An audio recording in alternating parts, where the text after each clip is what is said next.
Good morning. I'm so honored to be here today with Patricia Schultz, the incredible author of so many books who has taken us so many places. Patricia, welcome. I'm so excited to talk to you today. Lisa, thank you. We know each other for so many years. This is our first Zoom. Meeting you in Zoom land. It's better than no land at all. You and I have had to make a lot of COVID adjustments, and there's been a lot more Zoom. Yeah. A lot more Zoom. In the beginning, I thought, no, I'm not doing Zoom. That'll go away. Little did I know. We've all had to evolve and adapt. So tell us, in this time of adapting, what inspired you for the new book? First of all, congratulations, your new book, Why We Travel. What inspired a new book of 100 Reasons? Well, in fact, it was very much prompted by the pandemic, which continues still, because we suddenly had a whole lot of time to step back and reflect. We weren't going anyplace except, in my case, to the refrigerator, back and forth. And speaking of, the kitchen, a lot of people were baking Irish soda bread and, cleaning out their closets and, organizing their shelves. And I took the moment to organize my thoughts, because I realized that in all of the time I've been traveling and doing these books and updating and revisions and whatnot, 1,000 places, go here, go there, don't miss this, don't miss that, that people were always asking me, where are you going next? Where have you just come back from? But nobody had ever asked me why I traveled. It was always where and when. So there's this wonderful quote about, once you understand the whys in life, then you can deal with everything else. And everything else becomes, comes more into focus. And so I just tried to kind of commit to paper why I felt and why I've always felt that travel is very important to us. And it was actually easier said than done. 100 places really just, is the tip of that iceberg, but it's because travel is such a very personal thing. And you ask 100 different people why they travel, you get 100 different answers. But oftentimes I find that the answers you get really, echo back to one or two different things. And that is that travel makes us better people, travel opens our world, and travel is food for the soul. And then how you then interpret that can be done in a million different ways. But the book, I think, is coming out at a very auspicious time, because these past few months have not been easy. There's been a pent-up demand for travel that has created a perfect storm, so that everybody in the world has, been off to the airport, grabbing their passports, wanting to make up for lost time. And it's really, tested our mettle. Do we really want to travel that much? And apparently, yeah, we do, because the next many months, and hopefully into next year, it's going to be the same quantity, the same numbers of people who are making up for lost time. There is obviously, like you said, I'm sure you've seen, as I have, some of the airports that are at capacity, and just like every other industry, airports are suffering from missing staff, either due to they don't have enough staff, or staff are ill, or staff can't get from one place to the other. But I think it is interesting what you said about the 100 reasons. Was there something that really surprised you when you were putting together this list? Just, it kept coming back to me that travel is a journey, and the journey without reflects the journey within. And that all of these aphorisms and encouragements and thoughts and comments and age-old quotes, really reflect as much about our life journey as it does, grabbing your passport and off to Paris for the weekend. So it became much more philosophical and much more of a, as they say, deeper dive than I had originally thought. I always knew it would be very profound, because travel is very, very much one big life lesson. in the most beautiful and in the most exciting and in the most thrilling and fun way. It's not meant to be, drudgery, like, okay, here we go, another life lesson. But no, it's meant to bring us great joy and great pleasure. It's what we do when we have those precious weeks or moments. But I was pleasantly surprised when I realized that this was a book truly for everyone and for non-travelers. Can you imagine? As well as the real deal, because people don't travel not because they don't want to often, just because they're weighed down with circumstances and, logistics. And now boomers are caring for their parents as much as for their children, the sandwich generation that's, facing response.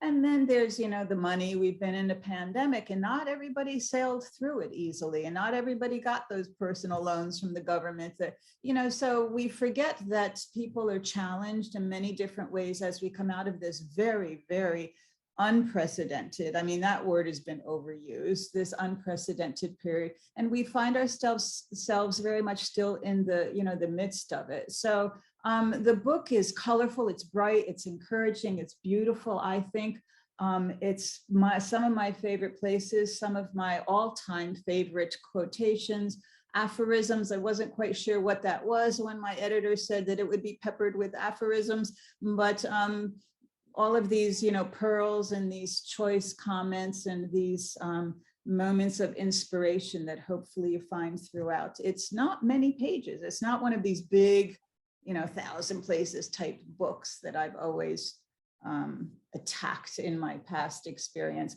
But it's rather a very beautiful, I think, gift book for oneself, as well as for the person in your life who you maybe would like to see get off the couch a little bit more. I agree with you. It's a very, very beautiful book. And it is interesting what you're saying, that, we have not all had the same experience in the pandemic. One of my rabbis said, we're all in the same storm, but we're not all in the same boat. Oh, for sure. That's beautiful. Yeah, and I think that you were talking about how do people experience travel and that it's an inner journey. And I remember someone talking about an aphorism or more of a story about, you find what you look for. So if you go traveling and you expect to find the good in people, that's what you see. And if you expect to find a place that's, hard to travel and the people aren't nice, you find that also. And I think that a lot of the inspiration in your book and the aphorisms are about finding the path. I don't know, that's the higher path, but the path of well-intentioned travel. That's interesting about finding what you look for. And, one of the other encouragements is to, get lost, turn off the GPS, the path reveals itself. Put down the map, throw away the map, just wander. Serendipity will step in. It's always the best tour guide, I like to think. And I think that every trip, be it ever so humble, to, the state park down the road that's an hour from your home, or, the business trip to Chicago that turns out to be, some epiphany of, oh my God, who knew, Chicago is the second city. It's the first city in my book. So, but every trip brings you to another level, and you are a little bit of every place you've been to. And so you evolve, and so you become a different person, and everything stays with you in some manner or form, be it superficially or profoundly, so that, the more travel has meant to you in the past, the more it becomes almost a guaranteed value with every trip that comes, because you approach each trip very differently, with different appreciation and with different expectations, and a different reality view of the world. And I mean, I saw trips that I took decades ago, and then trips that I took yesterday, and I come back with a different insight. But you always come back with something. I mean, the worst imaginable trip is always worth its weight in gold. There's no such such thing as a bad trip, right? It's always a great experience. It's always an invaluable experience. You know, a good trip is a wonderful trip. A bad trip is experience. Yes. We say in retrospect. We say that, but I love this story in your book about your first trip out at the beach when you were 4 and your mom was searching for you, pulling out her hair. Where's my daughter? She never let me forget it. And I don't know if it was her constantly reminding me, you know, like decades into my adult life, or if I inherently remembered it, but it was very traumatic, not because I thought there was anything unusual about me wandering away, you know, down to the beach in Atlantic City that in my eyes just went on until forever. But it was traumatic because she kept reminding me that she thought, you know, they'd find me afloat somewhere, you know, face down miles away, my poor mother. But I wanted to explore, you know, it was the sand, the surf, the sea, and it, you know, it was a good time. It was, and I had enough of the family blanket and off I went. So yeah, that was my indication that being tethered to, you know, the family towel was just not where I wanted to be. But there you go. And again, bring your kids and travel. You know, it doesn't need to be extravagant. You don't need to bring your kids to Fiji. We went to Atlantic City every August and I was, you know, the luckiest kid on the block. I still remember those vacations. I remember the family time. I remember the smells and the dive bombing seagulls. And I remember where we went for, you know, dinner. It was a special night out with my parents. I saw my father rarely. So it was, you know, travel, the impressions it makes upon us are indelible, whether you're 4 years old or 40 years old. And this idea that the kids are too young, they won't remember, I don't buy that. I think that's such good advice on both sides, that young children, it's a great education. My parents took us traveling and that's are some of my earliest memories. And my dad grew up in Margate in Atlantic City. But I often tell people that, you know, your backyard counts, you know, going outside or, you know, drive home from work a different route. You know, you can find stuff. It doesn't have to be $1,000 flight and an expensive hotel room. So I agree with you. You could find adventure. Again, you find what you're looking for. Yeah. And I think at the end of the day, it's all about one thing, and it's curiosity. Because what happens to that curiosity that we have as kids? You know, what encouraged me to just wander off and go look and see and experience and explore? Where is that curiosity that over, you know, as you grow into your teens and college and post-college life and then Wall Street and expectations of career advancement, what happens to that curiosity? And don't you want to stoke it and keep it alive and keep it active and keep it, you know, always forefront in your character? And whether travel does that or secures that or guarantees that or merely helps it along, I think it does, because there's so much to be curious about. There's no cure for it. You know, if anything, you become curious as the decades go by. You know, I always see things that maybe the average person doesn't. And I don't know if I was born with that and will die with that, or if it's comes from a lifetime of travel. Hopefully both. That's a really good question. Where does curiosity come from? Where does it go? Also, where does it go? Question. Yes, good point. So if people are curious, is it possible, do you host trips? Can people travel with you? Yeah, just call. I used to host quite a number of trips. And as with everything with the pandemic, we put the kibosh on that. Okay.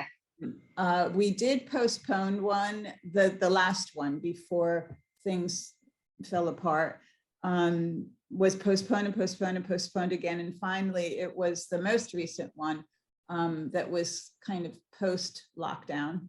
I don't want to say post-pandemic because it's still very much present tense, yeah. But was Romania and Bulgaria. And that was an eye-opener because Romania is stunningly gorgeous and it's so much more than Dracula. But Bulgaria also was a real eye-opener. It was one of those who knew countries. And they were the last 2 countries in Europe that I had to visit. I realized in Bucharest that, oh yeah, I can check these off. And that became my 43rd and 44th European country that I visited. I'm not much of a country counter, but we're sitting around the table comparing countries, and it seems to come up. So It does. yeah.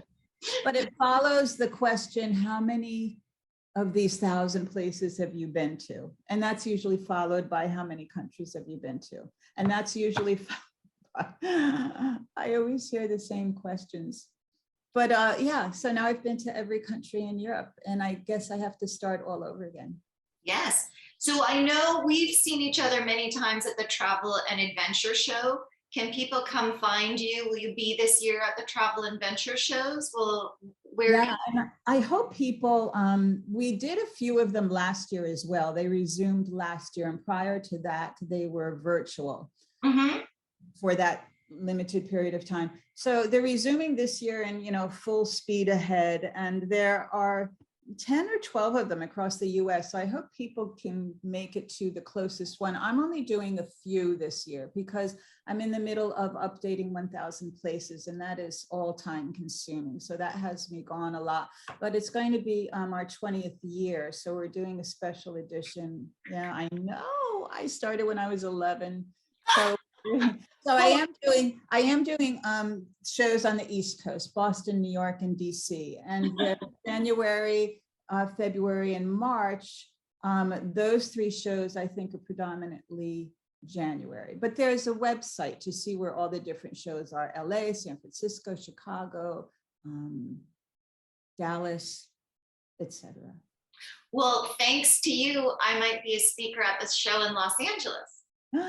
I certainly hope so. That's a great show. That's one of the biggest shows, which means that there's the biggest attendance, but it also means that there's the widest variety of exhibitors. And that because, I mean, it's LA and you've got such a great airport. Everybody's 10 minutes away from getting on a plane to go somewhere fantastic in the world. So exhibitors come from all over the world. I mean, you'll see Nepal, you'll see, you know, Rio de Janeiro represented. You'll see a lot of the US tour operators represented as well. And there's food and music, and it's exciting. And just the vibe of it, you know, the energy of it will have you, you know, rush home and start planning again, hopefully.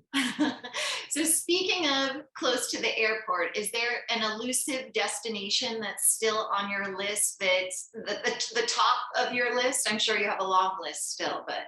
I do. And it always amazes me when people say, yeah, the handful of places on my bucket list. And I thought, really, a handful? That should be like in the triple digits, not 4 or 5. But for some reason, I mean, I know what the reasons are, and they're not good reasons, but I've never been to New Zealand. Have you been to New Zealand? I have been to New Zealand. It's amazing. Yeah. I mean, I've never heard anything less than people just gushing upon the return. The people, the haka. The what? The haka, when they do the dance. Yeah. And the difference between the North and South, and more sheep than there are people, and just the physical beauty of it. Milford Sound, the national parks. So I know I'll go there. I just don't know when. It's not all that close. It's not all that close. One of the things I found most interesting about New Zealand was the difference in Australia, the way the Aborigines were treated, and in New Zealand, the way the Maori were treated. Because I was looking at how the people moved through the South Pacific and how the language changed. And I thought that was a striking difference, the way the indigenous people were treated. That's very, very interesting. And I've found with this update of 1,000 places and doing the Australia chapter with 2 or 3 friends of mine who are travel writers living in Australia, and the number, the movement, and the sensitivity and the recognition and the honoring of the original First People, First Nations, Aborigines, the original owners, is really very impressive. Mm-hmm. The younger, the current generation, the government regulations that are switching names and ownership returning ownership to. So it's a slow but steady movement, and it's seems to be picking up steam within the last years. So it's very impressive and way overdue, and very fascinating. So I hope to go to New Zealand and see it for myself as well. Well, I hope that you will. I thought it was beautiful, and you have to go sand surfing in the north. It was crazy fun. I loved it. I mean, I screamed the whole time, but it was and another thing that's in your book that I think is really important is you talk about the kindness of strangers and how people along the journey make such a difference. And do you think there's some way as travelers and as writers of travel that we can help encourage that more? I think just the fact that people are traveling more these days. I think the more you travel, I don't think you travel more and more unless you've understood the inherent importance and nature of travel. I think if you're not a good traveler, you give it a shot, you have a few trips, you know, what's the big deal? You stay home for the rest of your life. But the more you travel and the more you travel, the more it opens you up to be more respectful and more curious. There you go again. To explore more and to always go, you know, the extra mile. And I think the more you do, the more you meet people and the more you understand that at the end of the day, we have so much more in common than we do that sets us apart. And I think that, you know, people always say, what do you never travel without? Oh, They want to hear, you know, Ziploc bags, moisturizer, extra charger for my iPhone.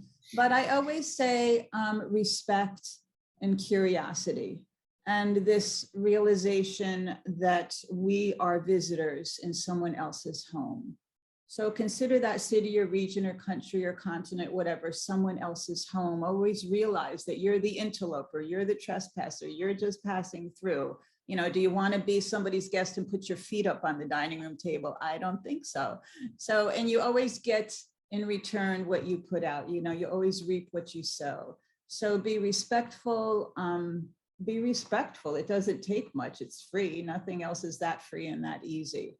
Even if you were raised in a barn, as my father said, this inherent sense of respect should always be with you the minute you, actually, not even the minute you arrive in this country, but the minute you leave your front door, because it's just as important here in our backyard, in our home country, in our hometown. I think we need a bigger dose of respect in terms of what's happening in America and what's happening worldwide. So it never goes out of fashion, and it's always appreciated, you know, whether there's a vocal response or a verbal response, or whether it's just the impression of you, but also as ambassadors of America. It's the impression that people get of Americans in general when they walk away from having an exchange with us, whether it's a smile or a purchase or your Uber driver or a nice conversation in broken English.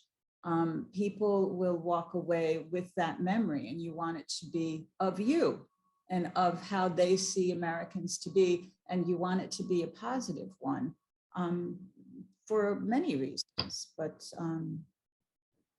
the idea of the ugly American won't go away, but I do think it's less, and I do think it's not as severe as it was in decades past.